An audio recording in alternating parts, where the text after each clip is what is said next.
Hello and welcome to the Weekly Word. Thank you very much for coming straight after the football, peeps. Really do appreciate that. That is awesome. We've got an hour to try and squeeze everything into today. It's all going to be about the title. We've not really, me and Chaz were talking the other day, and we don't feel like we've done enough talking about the title this year. It's all been about the incidents during races. So that is what today is going to be all about. And of course, I'm sure at some point we will mention a certain Spaniard. Absolutely. Is everybody all right in chat today? You all look very revved up for this one, and if everyone's watching at home as well, thank you very much for joining us. It's going to be an interesting stream today, lots of chat, but what's new? All we do is talk.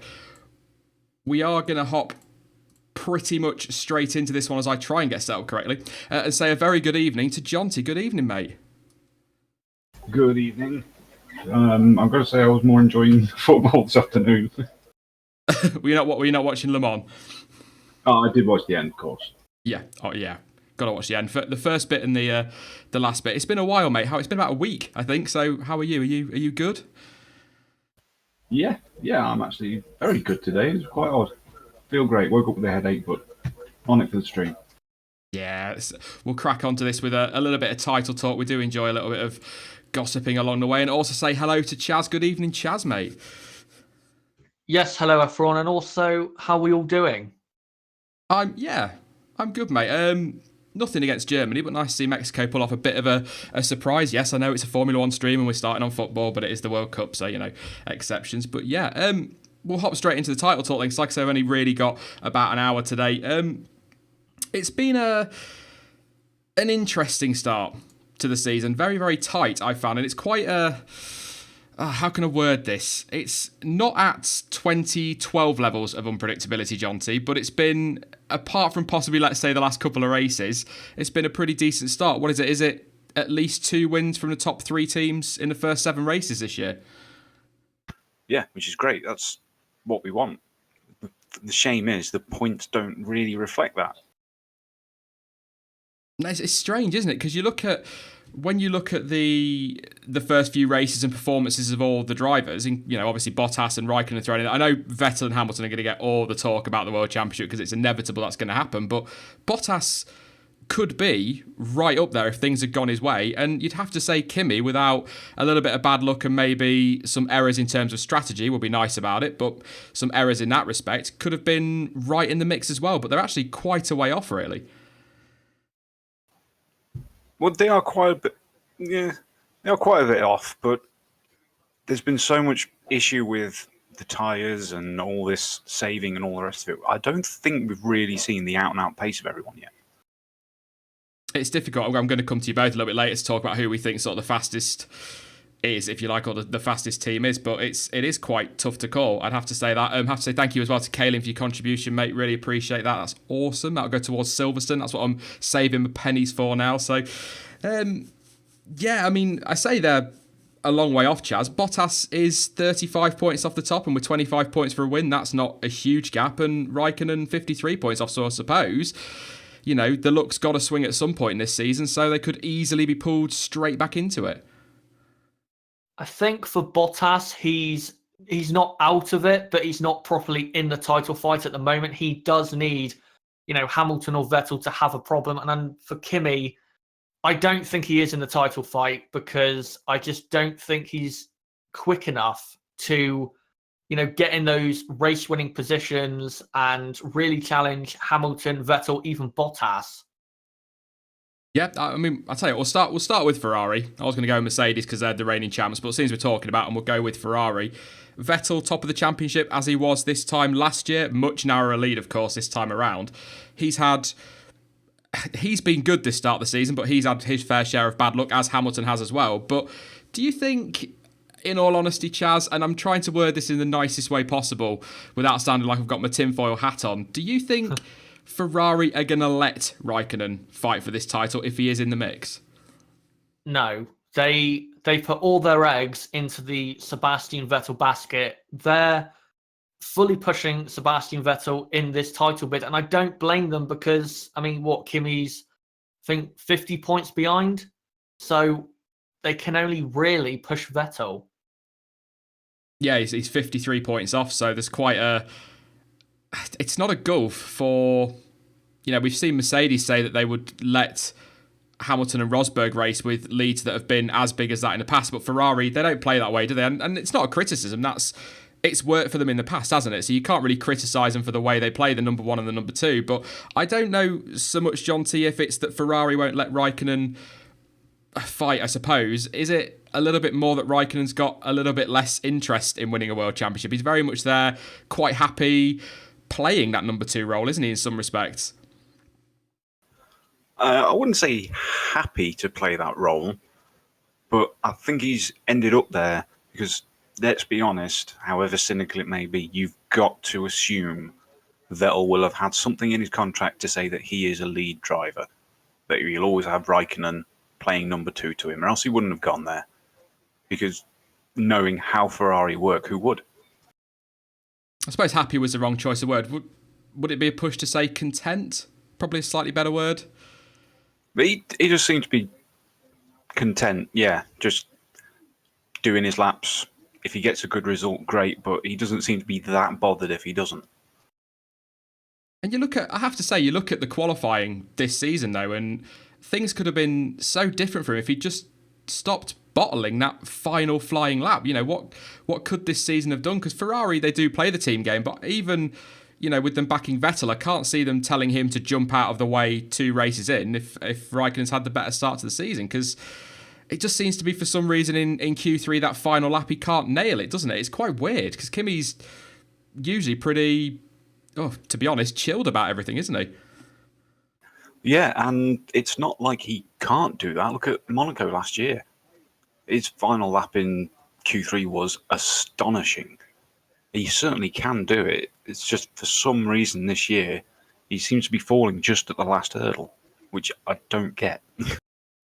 It's frustrating, isn't it? Because he's actually, even on race pace, bad luck aside, he's been so much better than we've seen over recent years. I kind of feel, Chaz, like we've got the old Kimi back in a way. In a way, yes, but like the last 3 races, I think this is, like last year's Kimi.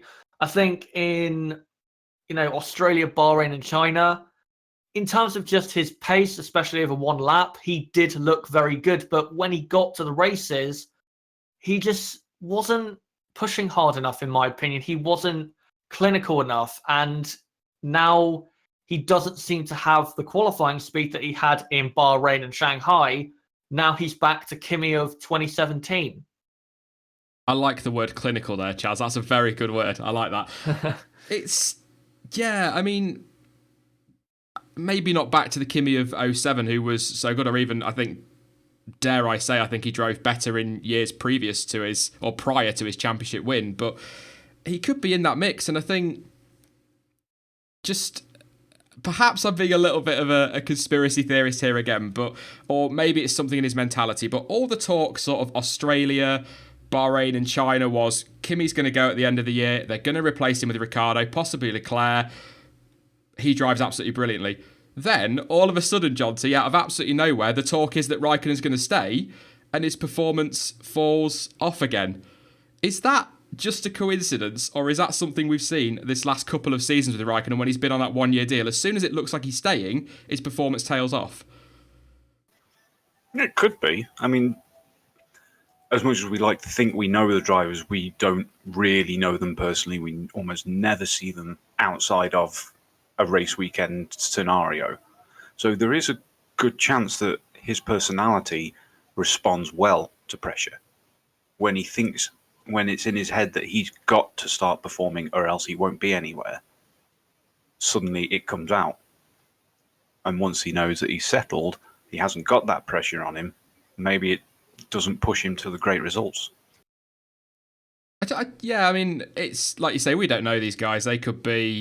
Anything could be going through his head. This might just have been a sloppy few races for him. They've not been the greatest for us to watch, if we're being completely honest. But I don't want Kimi to go this year. But if it means that he's going to drive better with the pressure of possibly getting the boot, I'd rather they didn't actually offer him a contract until the checkered flag in Abu Dhabi, if I'm being completely honest, because at least then we're going to get the best out of Kimi Raikkonen, because I think he was driving really well the first part of this season, and I'm just frustrated that he's fallen away. Whether there's anything we can read into that, Chaz, perhaps inside the team, or whether it is just that it's Kimi and he got a little bit unlucky. Maybe Ferrari, maybe they've already kind of settled it that Kimi's going to be there next year. Maybe that's why his performance has dropped off, because he performed so well in the first 3 or 4 races. Maybe Ferrari have said, you know what, we'll keep you for 2019. Maybe that's why he has dropped off.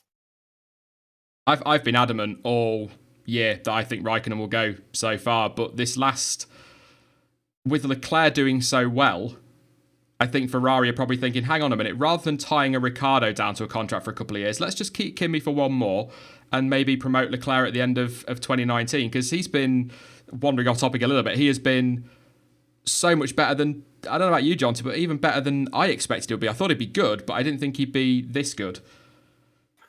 I don't think any of us expected him to come out and be so quick right off the bat in Australia. It was a surprise, wasn't it? Very much so, especially with the way he'd been last year. But I don't want him to go. No one does, but he's just tailing off. He can't keep that consistency, which unfortunately, even as a number 2 driver, every team needs consistency. Absolutely. Do Ferrari care about the constructors very quickly? Jonty, do you think the drivers is something to push for? Because, you know, without getting into Ferrari bashing again or the way the money's handled in F1, they get paid a lot of money either way, whether they win or not, don't they? So do they care more about the drivers? They seem to during the Schumacher era, didn't they? Yeah, and the driver's title has a lot more pomp and circumstance about it. But to me, it's a bit of a backwards thing with Ferrari, because think about Ferrari as a company and their history. It should be the constructors that would mean more to them. You know, constructors means you are the best car all overall. You haven't just got the best guy in it, which it doesn't make any sense to me that they prefer the drivers, but they do seem to and always have.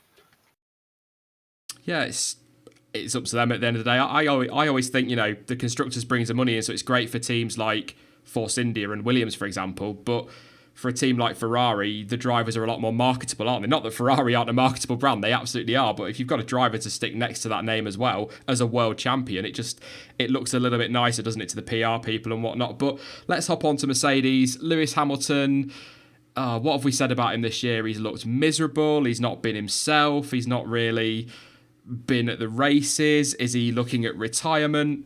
He is actually only 1 point off the top of the World Championship, despite all of this, let's say, this indifferent start to the season. So have we been a little bit harsh on him, or is it just that maybe he's quite lucky he's not further back than he is? That's a good question. I love putting you on the spot, you know? I love doing that. It is surprising to see him just 1 point off the lead. To be honest, because his attitude all year has been really, really negative and down. And it's quite odd that the interview I saw after Canada was the happiest I've seen him when he was being negative. It was really bizarre. I can't remember who was interviewing him. It might have been Lee McKenzie. Where he was just laughing along. He says, well, yeah, these cars are great in free air, but once you're behind someone, well, they're crap. That's all I can say. The cars are crap. And he was really jovial about it, which was really, really, really weird, as if he's just accepted it and he's going to go along, still try and win the title, but it looks like he really wants the cars to be racing and close again. I mean, he was so good in GP2 and previous years in F1 when he had to scrap with people. Maybe he's just missing it. It's kind of when he comes alive, doesn't it? That's kind of the way he's always been. He's an aggressive driver, but I find it difficult with Hamilton because it does look as though he's going to stay next season if the reports are to be believed last year. So I can't understand why he's not really as passionate. I kind of agree with you. It's kind of a passion thing, isn't it? He's not been very... I try to think of what I'm trying to say. Like, for example, these quotes that he said last week or earlier in the week when he's saying, you know, title doubt is a sign of weakness. To say something like that, there has to be that doubt there in the first place, doesn't there? Well, you would think so. There's no smoke without fire. People don't just say things for no apparent reason, unless they're Magnussen. Yeah. but he doesn't. Previous years, you'd never have heard him say that, would you? No, all the time before, even during the rivalry with Rosberg and when he was in the McLaren that wasn't right at the front, he was still always hungry for it. Always talking about where he can improve or where the car can improve and how he can push further and get more out of it. We're not getting that this year for the first time ever. Is he? This is a weird one. You'll understand what I mean, I'm sure, Chaz. Is he missing Rosberg this year? In a way, yes, because like all due respect to Bottas, but he doesn't seriously challenge Hamilton mentally or, on track. He just does not give him that same fire, for Hamilton to beat his teammate, I think. But for Lewis this season, for me, he just has not been good enough considering his standards.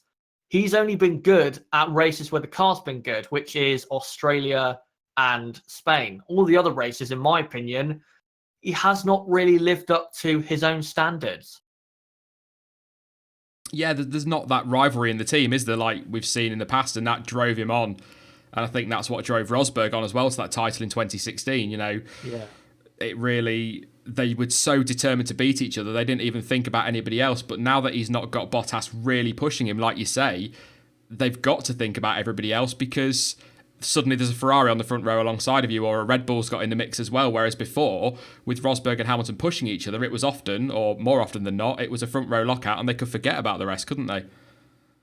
Yeah, they could have. Maybe that's why the Mercedes cars aren't getting on the front row like they were even last year at times. Maybe that is why they're not, right up there in at least second or third, where they really should be, especially at the last race in Canada. They should not be, Hamilton should not be behind a Red Bull at that track. That was a big surprise, wasn't it? Yeah.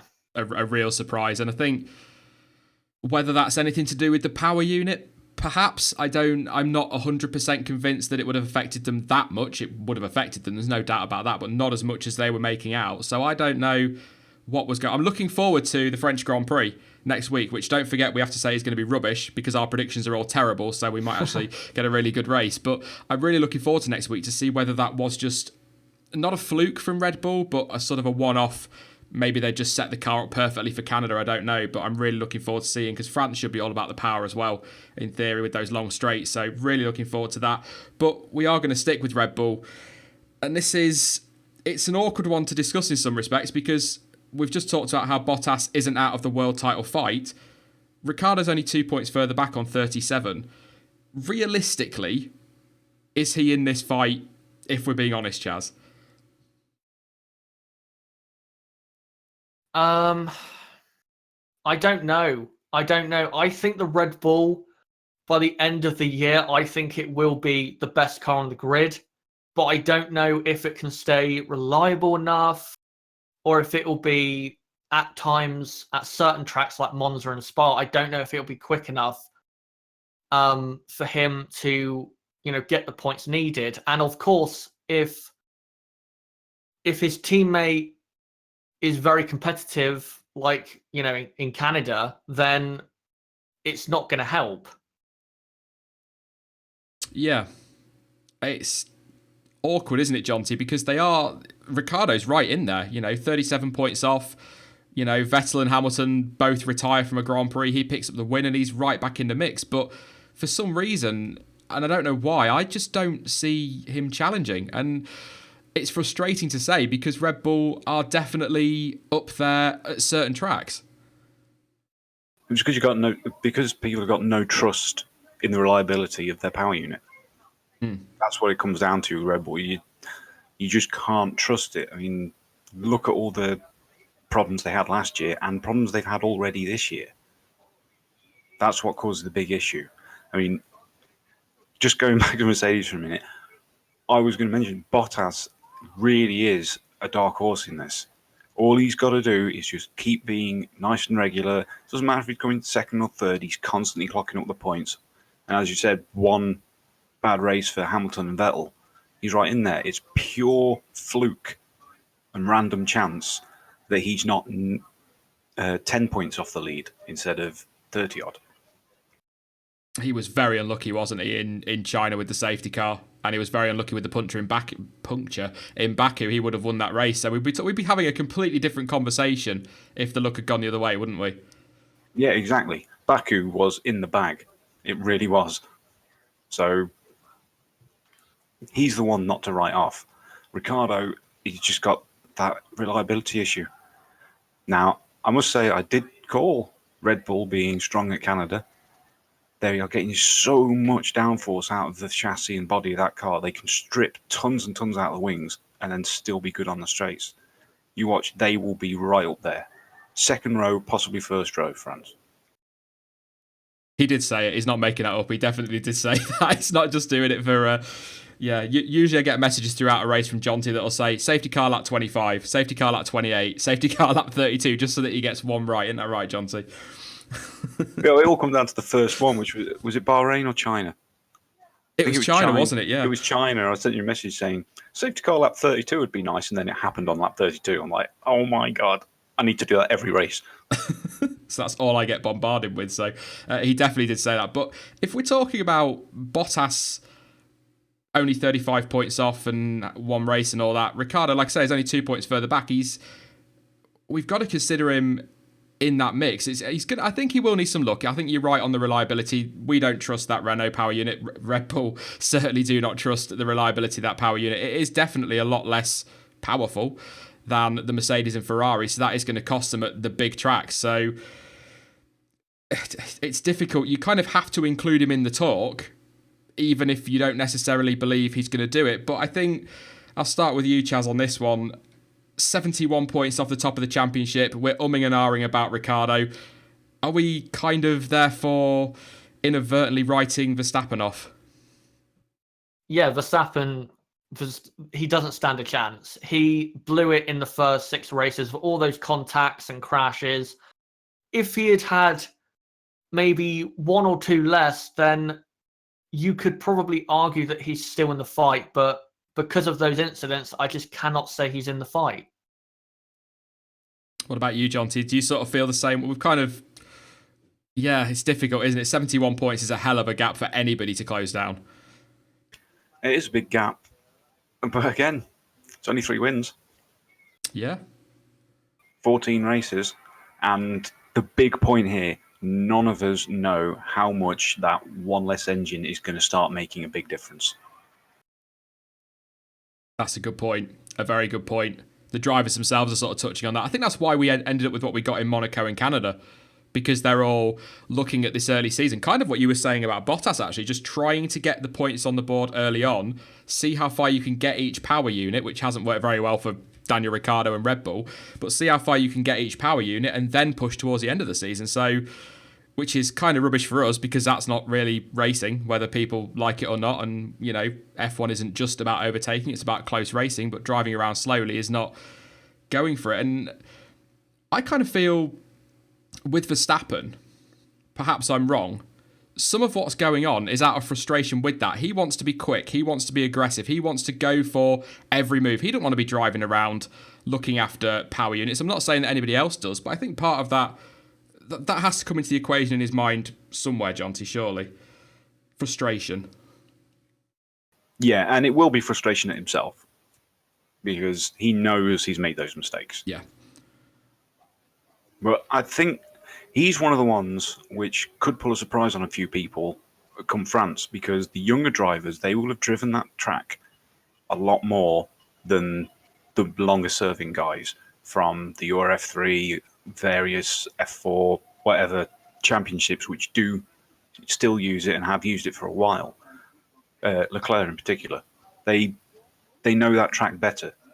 And another thing is, that's race number 8. We've got 7 out of the way now. Yeah. Everyone's free for a nice fresh new engine. That's true, yeah. Which could mean Mercedes are favourites going to Paul Ricard, I suppose, because they've got a brand new engine and... Yeah, and it's going to have run one less anyway, isn't it? Because they could have put it in Canada. Yeah, that's true. They could have done. So that could be very interesting. I just thinking about that, then that could be key when we get to another 7 races down the road, because they've kind of got an extra race in their pocket. It might make no difference. They might both blow up this weekend with the upgrade. We don't know, because Mercedes have said that there were quality issues with it. So anything could happen, I suppose. But I'll come to you with this one, Chaz, before we sort of move on to the inevitable chat about Fernando Alonso. What are we expecting as we approach now the summer break and sort of the halfway point of the season? I think between the top 3, it'll just be, it'll constantly be changing around in terms of who's winning the race, who's on the podium. I don't think we'll get, settled guys at the top maybe until the end of the season, where the actual, championship contenders, really have to push. And I think by the time we get to the summer break, it's still going to be close between Vettel and Hamilton, but I wouldn't be surprised if either Bottas or Ricciardo closed the gap maybe to 20, 25 points. Yeah, I mean, my gut feeling for the whole season is that this is going right down to Abu Dhabi. Yeah, definitely. There's going to have to be a big series of events and twists and turns that are going to stop that from happening, in my opinion. But what are you expecting going forward then for the next few races, Jonty? Obviously, massive 3 weeks coming up.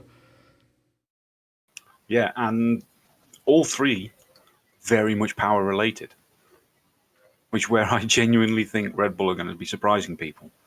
I'm starting to sound like a fanboy now, but it worked. It happened for them in Canada. They should be nowhere in Canada, and they were right up there fighting for the win. Yeah, absolutely. I think the next 3 weeks are absolutely crucial, because it's, let's say, looking at that picture there, let's say right in the middle there, Lewis Hamilton retires from all 3 races, Vettel wins them all. The title could well be decided in these 3 races, or vice versa, couldn't it? Even with quite a way to go, because that would be a huge gap to sort of close up. But as much as we talk about Bottas and Ricciardo and Raikkonen and Verstappen, I cannot see it being anybody other than one of those 2, Hamilton or Vettel, winning the world title. I think it's absolutely between them. It should be, but let's just throw caution to the wind. What happens if they both get nothing from the next 3? It's kind of wrong that I kind of want that to happen. Now you've said that, to spice that up really nicely, wouldn't it? It'd be brilliant. But like you say, it should be, shouldn't it, Chaz? It should be between those 2. Yeah, it should be. I think Bottas especially, I think he'll kind of flirt with the idea of him, being able to challenge, but I don't ultimately think he'll be able to. It's going to be Vettel and Hamilton for the last 6 or 7 races. Yeah. Awesome. I mean, just bear in mind, we've got 500 people watching when I ask you this next question, and you will be held to this, as will I. Starting with you, Jonty, who will be the 2018 Formula One World Champion, based on what we know now? Obviously, this could change at any point in the season. Do you want me to throw out a crazy prediction or a sensible one? It's entirely up to you. It's your prediction. You've got quite a few crazy ones on the board. Bottas. Okay, Chaz? I'm going Lewis Hamilton, because I think the Mercedes will be quick enough, and I still have a feeling that Ferrari will throw away more points like they did on strategy back in China, Baku, Spain. I think they'll do it again. So I'm going to go Hamilton.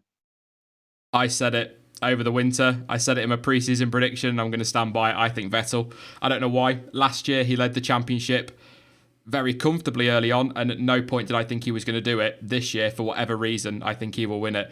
And that's not just because... I can't quite believe, sat here now, that's 3 of us with 3 differing opinions. That doesn't happen very often.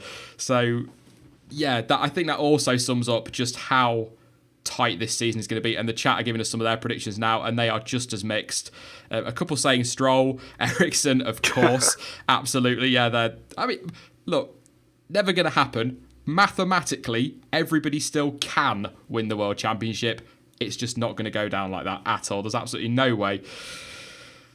No, I just think that Hamilton's mindset is going to stay, and this super positive, never getting flustered attitude from Vettel isn't going to last. You cannot make that last all season. Something will happen that will make him flip. And Bottas will just be going around, taking his seconds, just like Prost in 86, and it'll be his. Yeah, I'm going to stick with Vettel. I don't know why. He will. There will be something that he gets. You know, we saw last year what he can do if he loses his rag a little bit, but he seems calmer this year.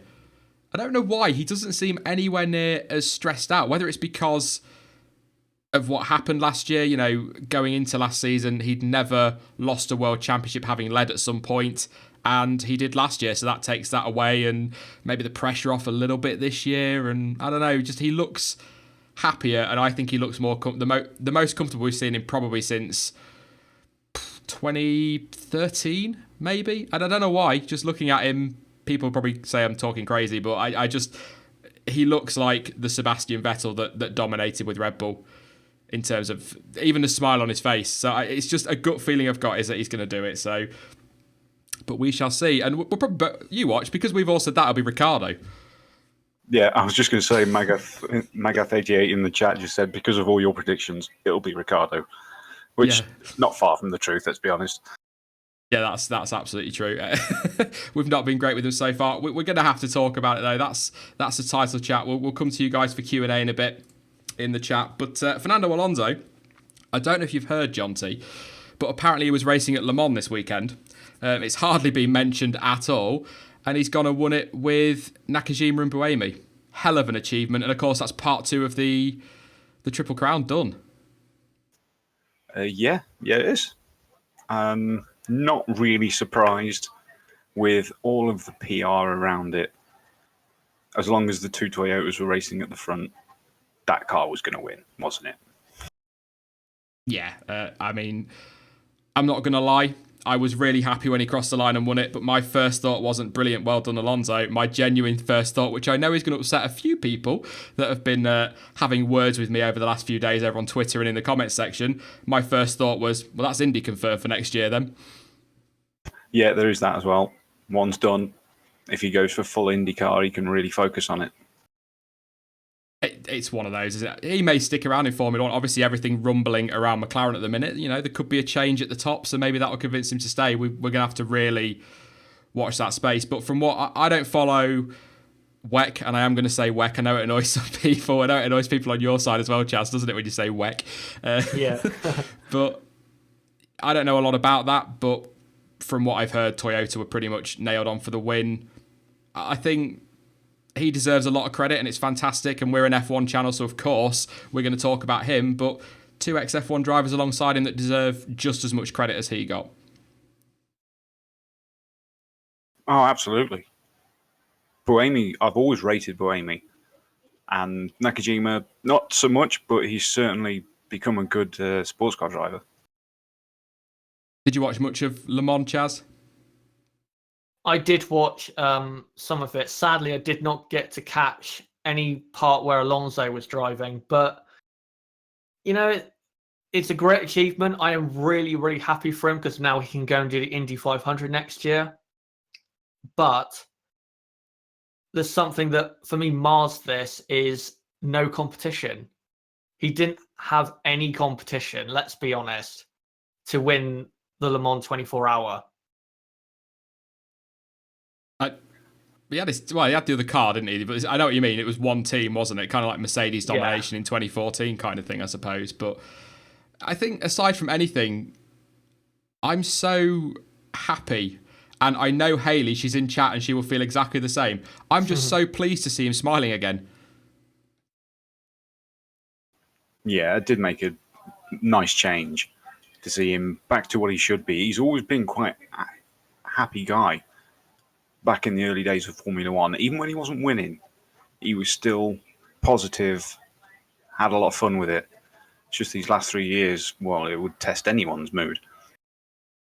Sebastian Vettel, number 5, has made a contribution. Thank you very much for that. He said, Seb lost lead in 2012 once to Alonso. Fact check, he did, but he still went on to win the title. The stat was that he'd never lost a world championship, having led it at some point. So I have double-checked that one. That's one that I kind of covered quite well, not on the channel obviously, but when I was I used to write down all my stats. I had a little book because I'm quite sad like that, John C. But I used a bit crofty in that respect, jotting down my stats, and that was one of those that I wrote down at the time, which I thought was quite an interesting one for him. But I'm over the moon for Alonso. Great to see him winning again. Hopefully that will give him some hunger back for Formula One, and we might see him at his best again in France. Not that he's been bad this season. The car hasn't been brilliant, of course, but hopefully just see him a little bit more on it in France. Yeah, but him and everyone keep going on about the Triple Crown. I don't want that. Why equal a record? It's pointless. Records are to be beaten.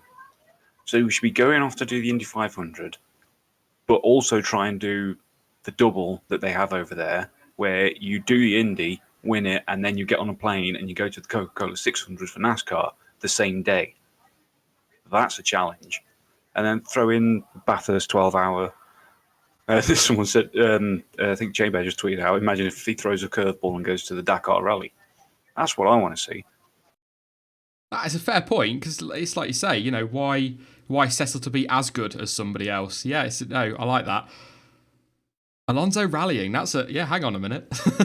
that could be an interesting one. I'd love to see that, but what do we think this is going to do for his season then, Chaz? Do you think this pretty much confirms he's on his way out, or do you think maybe it's still all going to come down to whether or not he can compete in Formula One? Because I still, as much as I think he is going to end up in IndyCar next year, or WEC, you know, I do think he'll leave Formula One. F1 is still kind of his first love, if you like, isn't it? And he does want to win another world championship in F1. He does, but he's not going to win another championship. And for me, 1,000,000%, he is leaving F1 and McLaren at the end of the season. I think for the rest of the year in F1, he's just going to try and enjoy the rest of the year whilst it lasts. I don't think his performance is going to be made better because he won this race, because I think, personally, he's given up on F1 and McLaren. But he might have a point to prove coming back to Formula One. Maybe. But it's an awful car. There's not much to prove in that car. I can see him doing a Kimi for the rest of this year, turning up, driving really well, dragging results out of that car like he's done through his whole career, and then just flipping the bird as he walks out the door at the end of the season, like, see you later, this is what you could have won kind of thing. But I guess I'm not going to talk about it in today's stream because I'm possibly going to cover it in a video next week. But obviously everything with Alonso's future, John T, could very much come down to what's going on internally at McLaren at the moment. Yeah, that's true. There's a lot of upheaval going on at the moment, a lot of things being said and people getting involved who aren't there.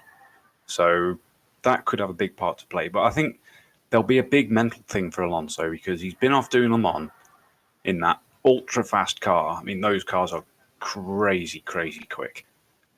And then he's going to come back to McLaren for the French Grand Prix. And it's going to be like James May on Top Gear, driving all the hypercars while filming, and then he goes home to his Dacia Sandero. That's what it's going to feel like. That's a comparison I never thought we'd use. I like that. That's really, really good. I'm writing that one down. I'll listen to it back and doing that. Let's leave it there, unless there's something you two want to add on Fernando Alonso. No. Kind of talked about him a lot over the last couple of weeks, haven't we? So yeah. One of those. But we'll hop into Q&A because I know that you guys like to get your questions in and whatnot. So if you start popping your questions in chat, we will answer as many as we can. We'll try and come to some that we've not maybe answered before. Would be good. Owen McGee just reminding you, Jonty, that it's Grand Tour now, not Top Gear. It was till it got cancelled. Has it been cancelled? There was a lot of talk about that a few weeks ago. And would you blame them? It was terrible. The first season was awful. I have to say the second one was much better once they got rid of that. Was it Celebrity Brain Crash? Which, by the way, first one they did was hilarious with all the fake celebrity deaths. But after that, it was like, oh, I wonder how this one's going to die. Yeah, exactly. Yeah, I would not be surprised. I don't know why we've ended up on this really, but I would not be surprised if with Matt LeBlanc leaving Top Gear, if suddenly the three of them reappear with the BBC at some point in the near future. Oh, that'd be good. A lot of money in Amazon though, so we'll see. Could we ever see Gasly as a world champion? He hasn't really drove a bad race this year, says the proper petrol head. I got your name right. First time in how many streams? Got it right. I do rate Gasly. I think when he got the seat, there were a lot of people saying, oh, well, you know, what's he done? Yeah, he's done well in Super Formula. He's not a fantastic driver. He's not really the next Vettel and whatnot. And he probably isn't going to be up there with Vettel and Verstappen, but he's a very good driver and he may well end up as just a midfield driver. But, you know, 22, which I guess in F1 terms these days is quite old for a new driver in some ways. Not quite as old as Hartley, of course, but 22, when you look at Vettel came in very early, Verstappen, Al-Jaswari, drivers like that. But I don't know. I don't know about a world championship. I think he's got something. If you know what I'm trying to say, John. He's definitely got something there. Yeah, absolutely. He is a very, very quick driver. He proved it quite conclusively in GP2. I mean, he was dominant that season, much the same way that Van Dorn and Leclerc were. I think it's either Van Dorn or Leclerc that got like the biggest points difference ever in GP2. You know, he really was massively ahead of everyone else. So he's certainly got the pedigree. It's just a case of whether he's going to get that chance in a top team. Yeah. Flinty says Hamilton came in at 22. Yeah, I mean, since then, things have changed a lot, haven't they, to be honest, Chaz? 22 then was really young, whereas now it's not old. I'm 32, so it's definitely not old, I can promise you that. But in terms of even sporting terms, that's getting on a little bit, isn't it? You know, considering F1 now, if you're not in F1 by the age of 19, you're damaged goods, basically, aren't you? Well, that's how it works. Al-Jaswari's career was over at 20. Exactly. His F1 career, or 21 or something like that. When it comes to the drivers, it's a very, very young sport compared to what it used to be, say, in like 2000 and, I don't know, 2, 3. It's a much younger sport. But one thing I do want to say about Gasly, and this may be controversial, but to be honest, I don't care. I think Pierre Gasly this year has been, so far, the rookie of the year. Oh, I'd agree with you, but it depends on what we're defining as rookie, because technically he's not a rookie. First full season though. Yeah, I'm playing the Crofty like we hear in practice all the time, where he has to argue the other side. But yeah. I said at the start of the season, Gasly and Hartley are rookies to Formula One because 3 races in a car that was basically dying was not any chance for them, was it? But he's up there. He's got to be. And I think the only one I would say possibly trumps him is Leclerc, because he's got a much worse car.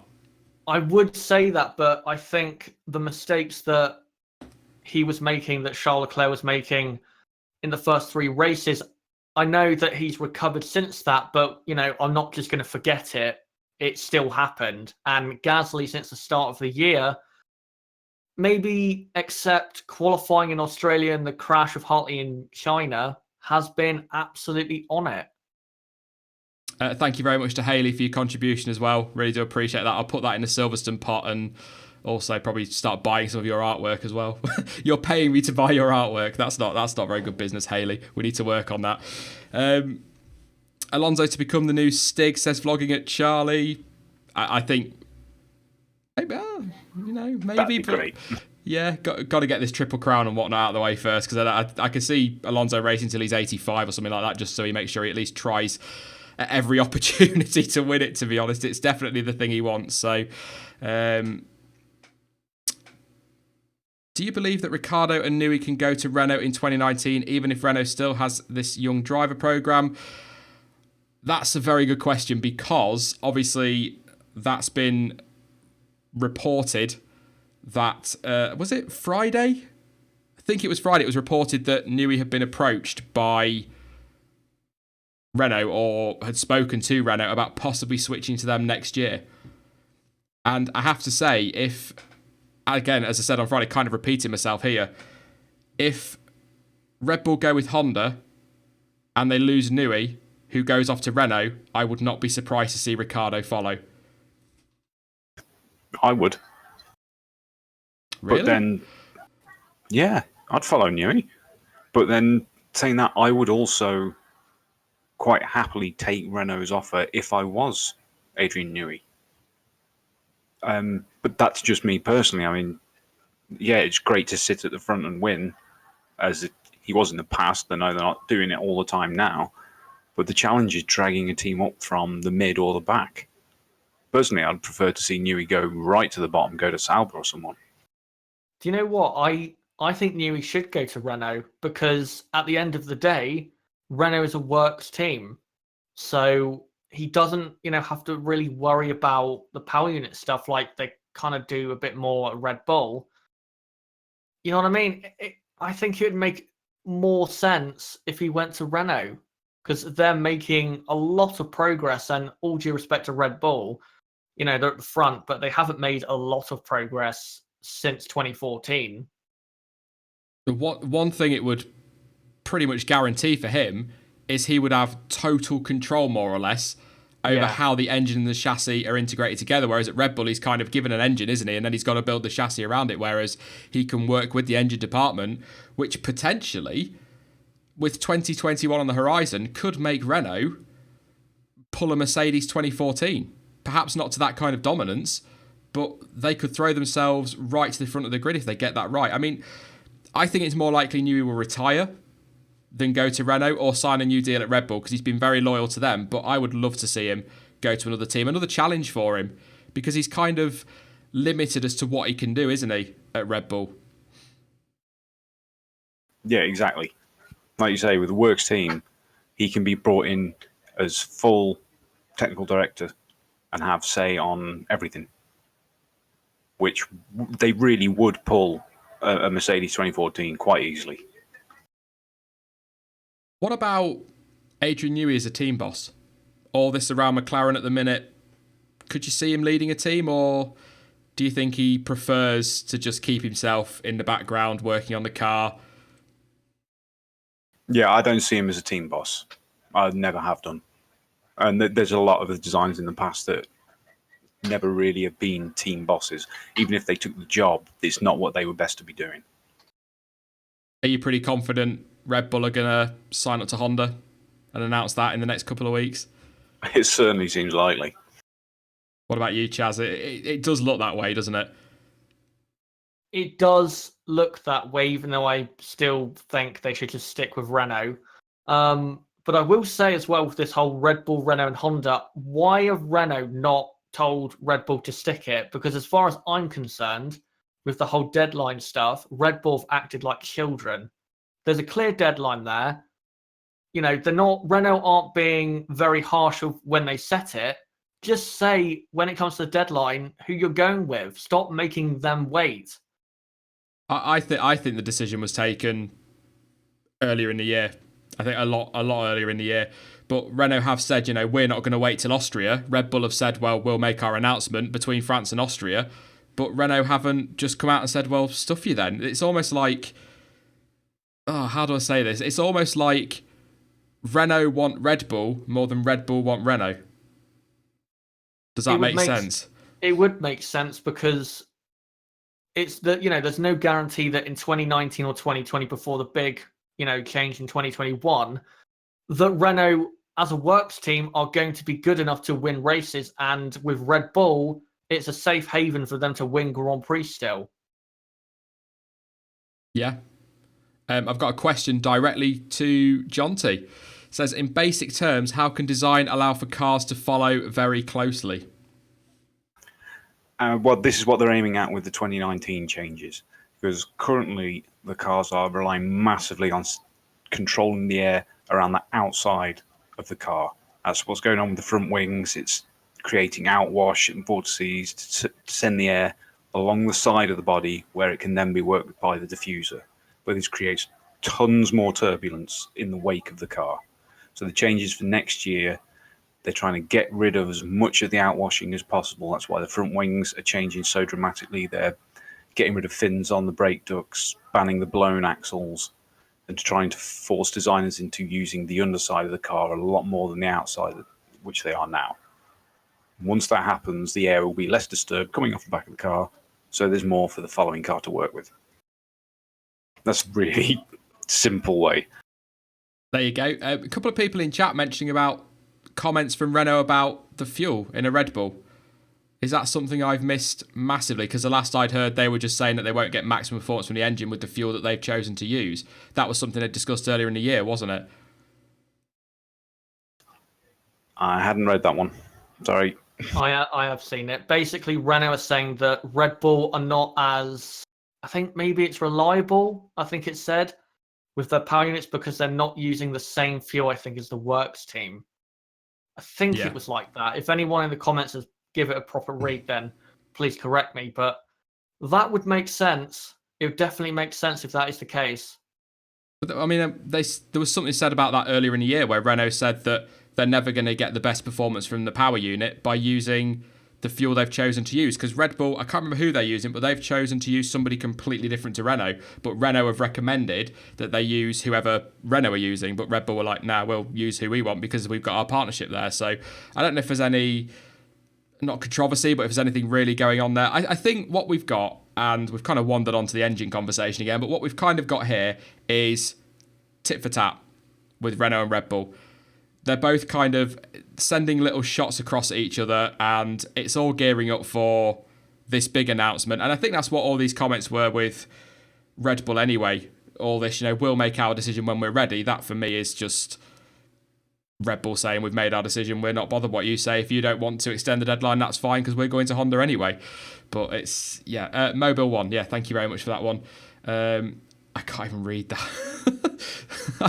I'm not even going to attack certain words. I just can't do it. A couple more questions before we go. Who is better, Gordon Murray or Adrian Newey? Says Nation Gurung. I'm going to say Newey. As I was just been reading, there's been quite a conversation about this going on in the chat, just because of the different eras. But I would say Murray was a better designer overall. Newey has been very much an aerodynamicist. Yeah. It's a good question, though. I love questions like that because they're so tough to answer. Because I watched, was it Architects of F1 that Sky did on Gordon Murray? That's a great watch. If you've not seen it and you can watch it, that is a really good watch. To be fair, actually, to Sky, their Legends of F1 and Architects of F1 were all pretty good. And I'll tell you another one as well, Max Mosley. That was a really good watch. Learned quite a bit from that one. Renault uses L Fuel and Red Bull Racing uses Exxon. That was the one I was thinking of for Red Bull. Would bringing Ron Dennis back help McLaren? Asks Rapide. John T, it would certainly give them a boot up their backside, wouldn't it? It would be interesting because the people they got at the top there at the moment, Boulier and Brown, aren't doing very well. No. It'd be a shock to the system, wouldn't it, Chaz, if Ron Dennis walked in there and had to sort everything out? It definitely would, but I don't think it would be a good idea because I think the people at McLaren got sick of Ron Dennis and just the way he ran the team. Because, I mean, you've seen it compared to other teams like Red Bull. It doesn't even look like McLaren as a team have fun. Like, there's no fun or energy in that team. That's good. What there always used to be. You look at the years when it was Lewis and Jensen. There was always a good air around the team. They even went out of their way to make a cartoon series, which was brilliant. I don't care what anyone says. I loved it. People thought it was ace. It was good. So when you haven't got that energy in a team, even away from the track, it's never going to translate into positive performance of the car and at the track. No one's going to be putting their everything into it, even though as much as they might say they are, they're not.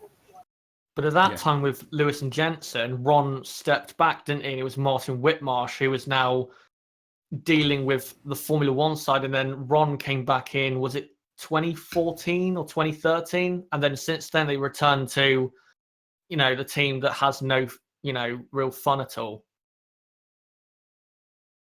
It's difficult. Somebody's just asked in chat who could revive McLaren and Williams, and they are two massively historic teams. And of course, McLaren are, correct me if I'm wrong, aren't they second most successfil I think so, on the grid yes. at the moment, still remaining on the grid, possibly overall. I'm not 100%, I'll have to check that one, but certainly on the grid. But it is frustrating to see them falling back. But the truth is, we haven't got long left, so we can't get into a full-on Williams and McLaren bashing, I suppose. But the truth of the matter is, both teams have kind of made this themselves.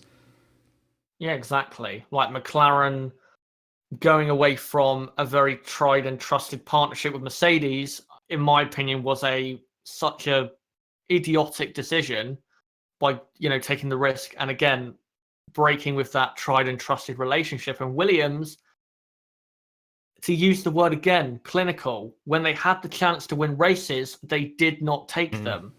Like, for example, and this is where I turned with Williams, the 2015 British Grand Prix when they had a 1-2 for the first, I think it was 20 laps. It was clear they had to let Bottas through, but they didn't. And then I saw an interview after where Claire Williams was like, oh, we wouldn't have won anyway. And that's when I turned, because I thought, well, that's just a loser mentality and you're never going to win a race again. That's a great point. Yeah. Final word on that one with you, Jonty, before we go. I'm doing my best not to think anything about Williams because it depresses me. Quite honestly, it's not just being a fan of the sport. Because of being a fan of the sport, it was just a massive part of my childhood, and I'm looking back on it and going, and it just gets me down. I don't want that. So as far as I'm concerned, they can go. They can just go. They weren't they? One of the big dominant teams, or not dominant, but one of the championship contenders certainly when I was growing up, and like you say, Jonty, when you were. So it's sad to see them where they are, but as I say, with McLaren and Williams, it is kind of their own making, to be honest. So it's hopefully they'll both be able to get it turned around. I think it's going to need a Ron Dennis character at McLaren to do it, and probably the same, to be honest, or Sir Frank just going, do you know what, Claire, I'm having it back, and getting in there and a few heads rolling before it really gets sorted. But long way back for them. But we are going to leave it there because Brazil are kicking off in a moment. I know not everybody likes football, but I know there'll be a mass exodus at 7:00, so there's no point carrying on streaming. Thank you very much for joining me, Chaz and Jonty, for this one. It's been nice to chat to somebody on a stream. Thanks for having me on. It's been another great debate. Yeah. You've not been enjoying those by yourself, or did you miss me? I just miss you, Jonty. That's all it is, mate. But yeah, thank you very much. And obviously, we'll be live again next Sunday. So I'll talk to you both. I'm sure I'll talk to you both before then, but on air, I'll talk to you next Sunday. Yeah. Thanks, everyone. See you later. Cheers, guys. Bye-bye. Bye. Yep, that is it then for the weekly word this time around. Thanks again to Jonty and to Chaz. And thank you, of course, to you for getting involved in the chat. And, of course, if you're just watching as well, it's great to have you with us. Little quick update. I've got 2 minutes, but a very little quick update on F1 Daily. I know a few of you have been asking. It will be returning. If I don't, there will be rioting because, let's face it, the poll went one way and one way only. So it is going to be returning. Not a lot is going to be tweaked. It may move to a little bit of an earlier time slot, possibly 6 p.m, but I'm still debating that. But it's not going to be back for at least a week. And we are possibly discussing, or I'm sort of considering waiting till after the World Cup because it's quite difficult to squeeze it around and in between games with regular uploads. So it will be something that I'm thinking about. It may be back in a couple of weeks. It may be back after the World Cup, but I will let everybody know on Twitter. But thank you for your votes on that and for all your feedback as well. That's absolutely awesome. But F1 Daily will be back. It is not going to go away forever, so do not worry. Yes, I enjoyed doing it aside from anything else, and you guys seem to love it as well. I will be back soon with another upload on the channel. Don't forget the French Grand Prix preview is on Tuesday. A few of you in chat saying you better bring back F1 Daily. This is the problem I've kind of got to. But in the meantime, you can follow me on social media. Links to Twitter, Instagram, Facebook, and to Discord are all in the description down below. But as ever, thank you for watching. I've been Sean. This has been the F1 Word. And until next time, goodbye.